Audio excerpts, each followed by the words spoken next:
Hi everyone, it's Jodi Stewart. Welcome to another edition of Gator Bites, and it's SunFest Day. We could not be more excited. SunFest is back after being postponed for 2 years due to the pandemic. SunFest gets underway tonight. We are really excited about Friday night because Friday night we have a great band performing. Counting Crows coming back to SunFest. A band known for their explosive live performances and their huge, incredible fan base. And we are so happy today to be talking with lead singer from Counting Crows. It's Adam Duritz. Hey, Adam. How you doing? I am doing great. Thanks so much for joining us. My pleasure.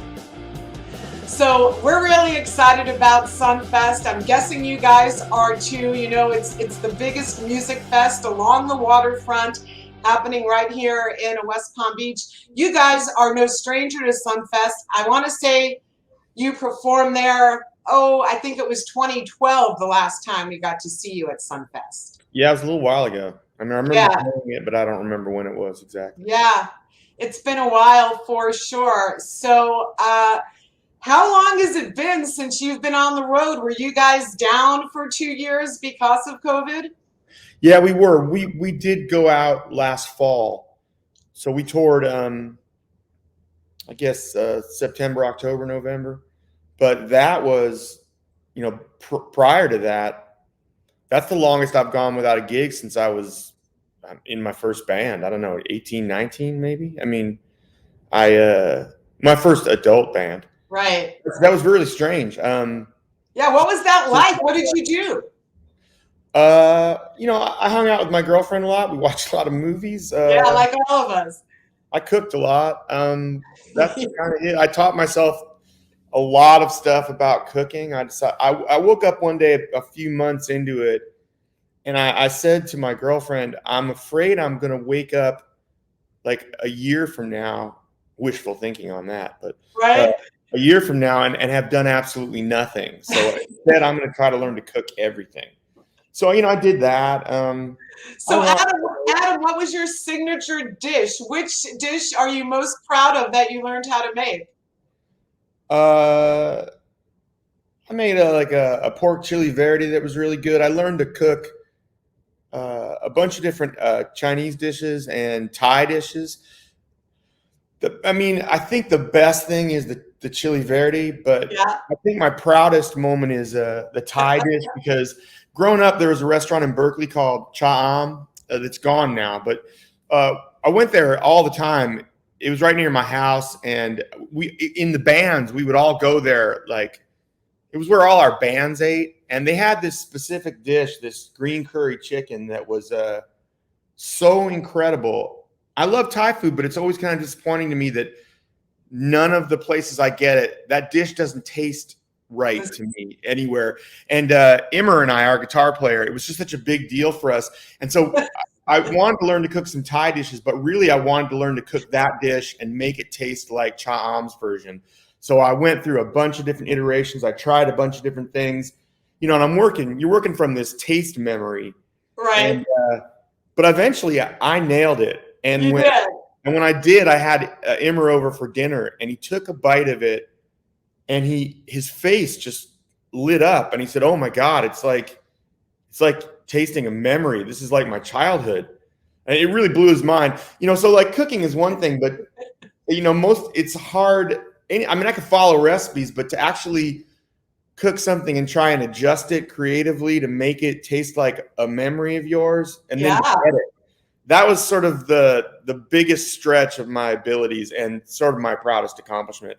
And my mom was visiting a few weeks ago, and I made it for them, and she flipped out because she had eaten a bunch too, and she made me teach her to cook it. So I did it with her and walked her through all of it, which that was really cool. Because my mom taught me to cook when I was a kid, Right. And I taught her to cook something, so that was nice.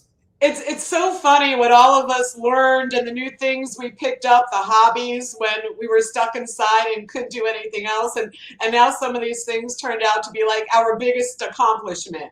Like before that, you might say it was a song. Now it's a Thai dish. Well, it's weird, when you spend your life pursuing like creative things, it's weird to have a huge chunk of it just cut out of your life for a while. I mean, you Sure. got to find other things to do. In a lot of ways, I was also doing a podcast, and running a music festival before the pandemic, and we were at like episode 97 of the podcast. So I spent a lot of time every week researching, music stuff and history of different bands, reading up on. I just took all that time I was spending researching, music, and switched over to researching food.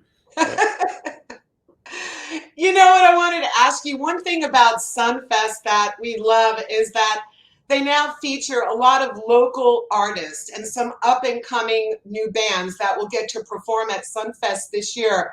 So I wanted to ask you, what kind of advice would you share with local new artists that are trying to make it big like you guys did? Go to business school. I don't know. It's a weird thing, the music business. It's always hard to give advice on success because I don't think anyone knows what causes it. And, people who tell you they do, all they're really talking about is the last thing that succeeded. And that doesn't mean it's going to be the next thing that succeeds. I don't think people really have any sense of what that is. And that's especially true now when, it's an industry that lost half its income. Yes. We used to make money from touring, and we'd make money from records, and the record money's gone completely, really. So that's a really strange, it's a very difficult thing to make it in. But I think as an artist, I would say, make your art the way you want to make your art. Make your art the way that feels right from you, and don't listen to anybody giving you any advice. You guys had such unbelievable success with your first album, and that doesn't happen to bands very often. Yeah, I think that's mostly an accident, though. I mean, I don't think anyone knows how to predict that. We didn't. Did you guys not realize before it was released that it would explode and be as huge as it was? No, we thought it was good, but that's not really a recipe for success. I mean, lots of things that are good never see the light of day. Lots of things that are crap are hugely successful. I don't think anyone really, we thought it was good. That's the only thing you control when you're making a record is try and make it really good. You don't know whether anyone's ever even going to hear it. You hope, we really did. And we were lucky enough to be on the road opening for Suede and the Cranberries and Cracker.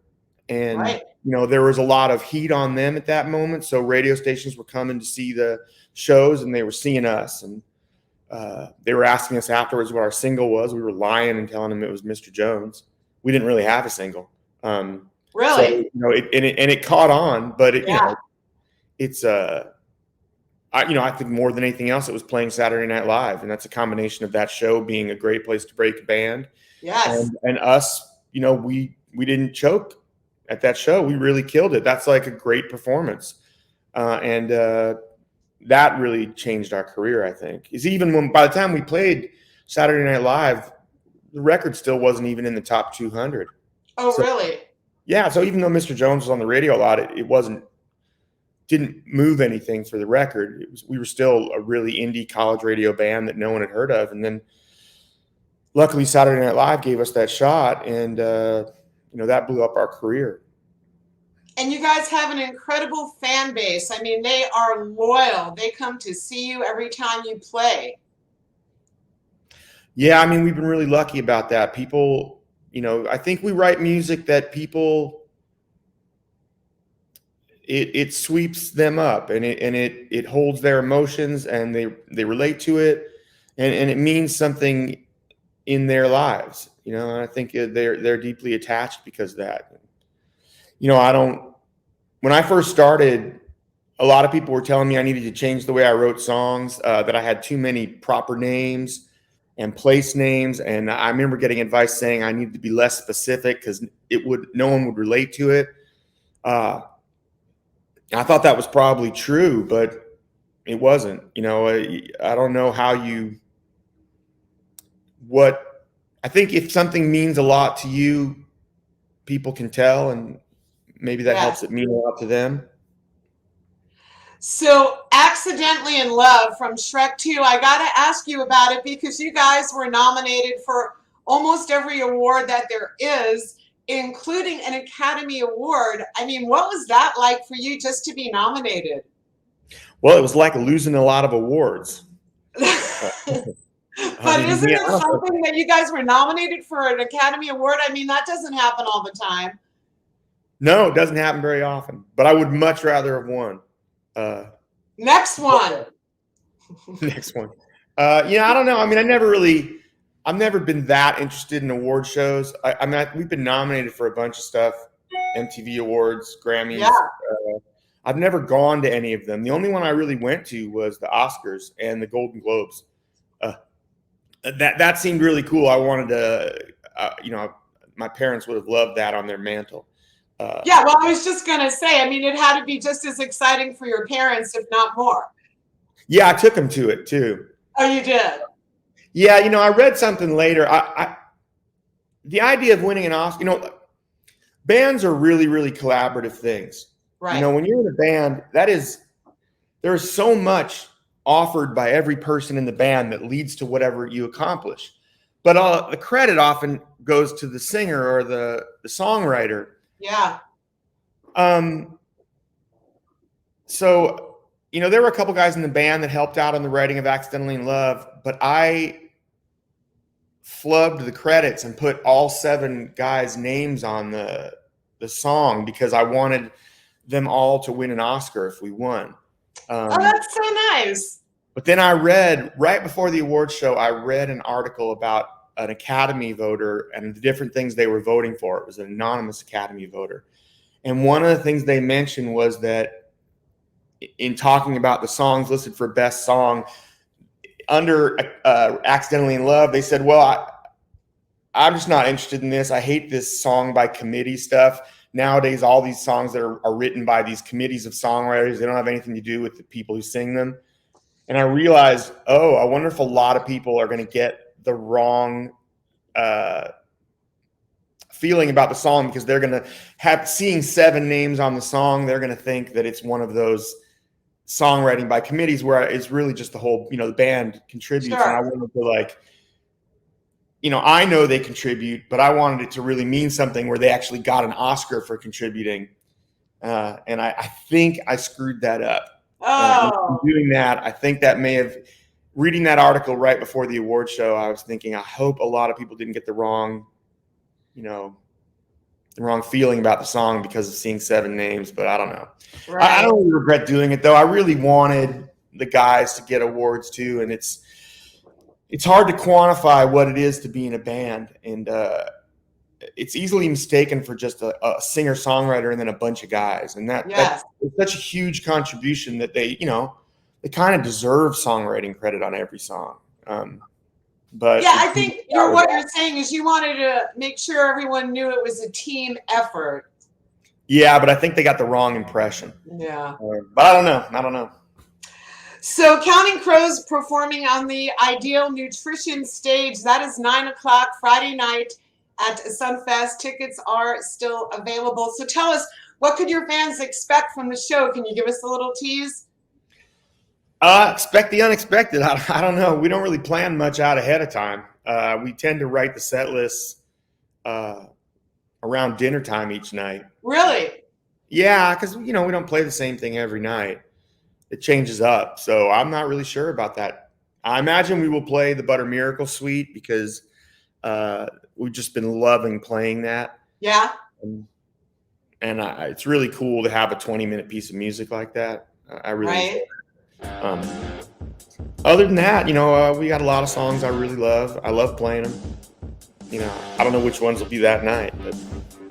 So we're really excited to see you again. SunFest tickets still available. Don't miss Counting Crows, 9 p.m. This Friday night. Adam, thanks so much for joining us today. We can't wait to see you at SunFest, and good luck on the road. Thank you so much for having me.